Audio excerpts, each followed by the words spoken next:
Good morning, fight fans, and welcome back to The Fight Geek.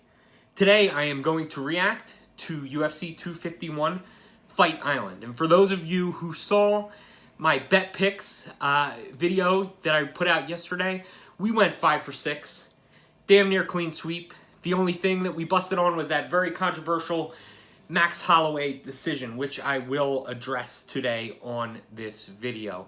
But I have to say, with that said, I'm putting Chael Sonnen, his claim of the biggest arms in the game, to competition here, flexing my gambling muscles, and we are very happy with the way things turned out for the most part. I want to go line by line, starting with the first fight. We called it a throwaway fight, and that was the Rebus-Paige Van Zandt fight. It was a throwaway fight on the mat. It went the way we thought it would. Paige tapped early, no contest really, but the one thing I really like out of this, two things really. One is Rebus really stood out, not only as an athlete, but as a personality. I think she really set herself apart from the pack with that post-fight interview, and I think what we're going to see is a lot more of her. She is the future of the sport in a lot of ways, and what this really allows for symbolically, I think, is a break from kind of the old way of thinking about the women's division. Not to take anything away from Paige as an athlete, she could certainly kick my ass, but with that said, the women's division deserves world caliber fighters.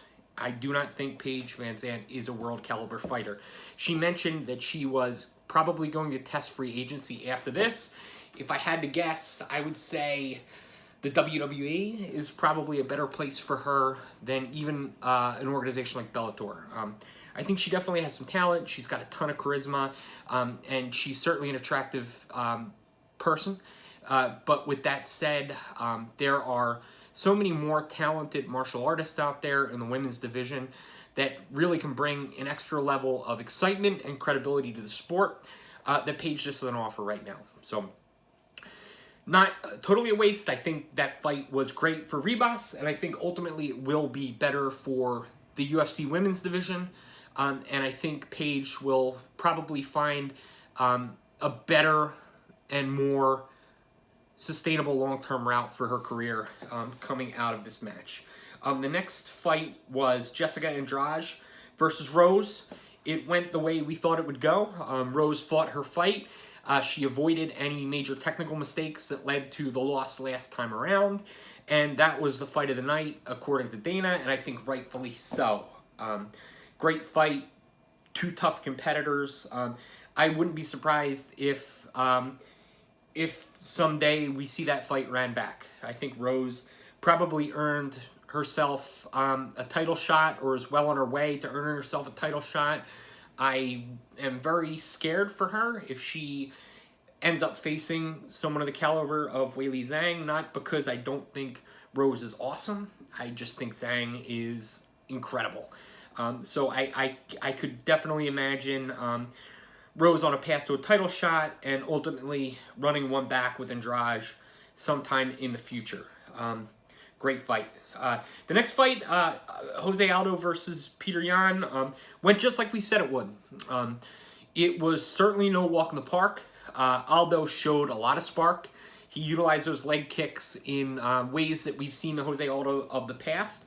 He looked relatively comfortable at his weight. We made our bet on the over 2.5 rounds. We made our bet on Petr Yan being the victor. I think the most outstanding thing of that match was the horrendous refereeing. I think that that guy definitely has no place in the UFC as an official, and that stoppage was horrendously late. And I really hope that Jose is okay, and I never want to see anything like that happen in a fight again. So with that said, I hope everything's okay with Jose.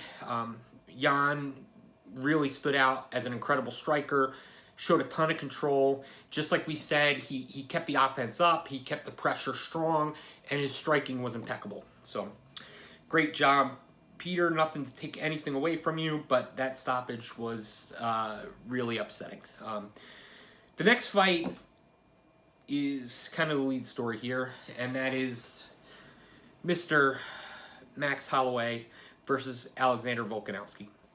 Now, very, very, very controversial decision to say the least. I've heard a lot of people say, well, you got to do a lot to beat the champ. And I don't necessarily agree with that. I mean, either you have a scoring system or you don't. Now, I saw Ben Askren's reaction, and, you know, he kind of put it well about the challenges of a 10-9 must and how that can kind of lead to some of these controversial decisions when folks are on the bubble, especially when the championship is on the line. With that said, round 1 and 2 unquestionably went to Max. Rounds 4 and 5 were pretty solidly for Volkanovski. The one bubble round was round 3. And I scored it for Max. And I've seen some breakdown videos. I spent some time this morning going back through and rewatching. I saw one video in particular by a YouTube channel called The Weasel, and I think he did a really good job of making a strong case for how it could go Volkanovski. And his analysis was basically around damage and strikes, which I think is probably the primary way of scoring. The UFC strike count had Holloway ahead on strikes. The Weasel's breakdown had Volkanovski ahead, but the margin on both was only about, I think, maybe 2 or 3 connects, which is close. But with that said, when you look at things from a holistic view, and that's efficiency and damage of strikes, control, aggressiveness, takedown offense, takedown defense, and just controlling the pace and space of the match, when you take that view, it's really hard to argue that Max lost that round. Even if the strike differential was in Volkanovski's favor, which the Weasel and some other folks online made the case for. Obviously, the UFC strike count saw Max as the more aggressive striker in terms of sheer count.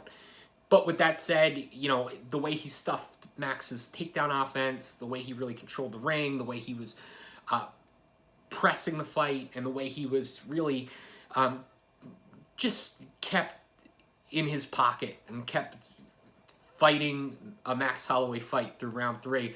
I think that it's hard to say that it went to Volkanovski based on all of those criteria, but obviously, you know, it happened. So, with that said, you know, my heart goes out to both those guys. They fought a great fight. I hope they run it back. It sounds like from Dana's reaction that is a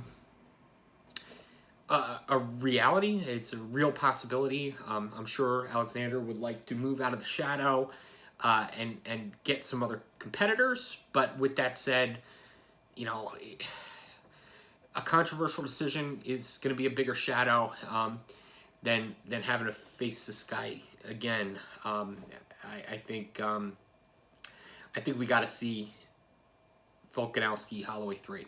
That's the only way that, at least in my mind, Volkanovski is going to be able to be the legitimate champion. I mean, I don't want to take anything away from him, but I liked Max in that fight. And I was disappointed, not just from a sports betting perspective, but as a fan of the fight. I think that it's one of those things that makes you wish there was open scoring, makes you wish there was some flexibility in the scorecards. But, you know, stuff happens. So that's where we ended up on that Holloway-Volkanovski fight. And lastly was Usman Masvidal. Pretty much went the way I thought it would. Usman did a great job of, you know, using his superior wrestling skills to shut down the threats that a guy like Masvidal presents. Masvidal is explosive. Masvidal is scary in a lot of ways. Usman is a world-class wrestler. He's a world-class athlete, and he uses advantages. His clinch work was really impressive. I think both these guys showed a lot of heart. I think as much as you want to say, Masvidal only had 6 days notice, he only had 6 days notice, but he's still Masvidal. So for Usman to make that adjustment to fight a guy that that has that dynamite in his hands, that can fight, you know, pretty much anybody with the same level of veracity. I think it showed a lot of heart, and Masvidal stepped up and pretty much saved the promotion for the night. I think you know, there was every fight on that card was solid. I'm not disappointed about any of it. I think I'd like to see Masvidal get back on that horse, win a couple more, and get another title shot. And I'd like to see Usman keep up this pace and keep up this this championship mentality of being willing to fight guys that are tough, real serious competitors. You can't knock him for his opponent getting sick. You can't knock him for all the what ifs and maybes about Masvidal taking the fight on short notice. Usman's a great champion.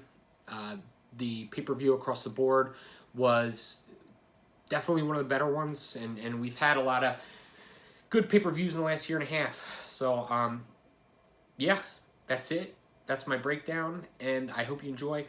Follow, subscribe, and let me know if there's anything else that you'd like to see in the coming weeks and months in terms of content.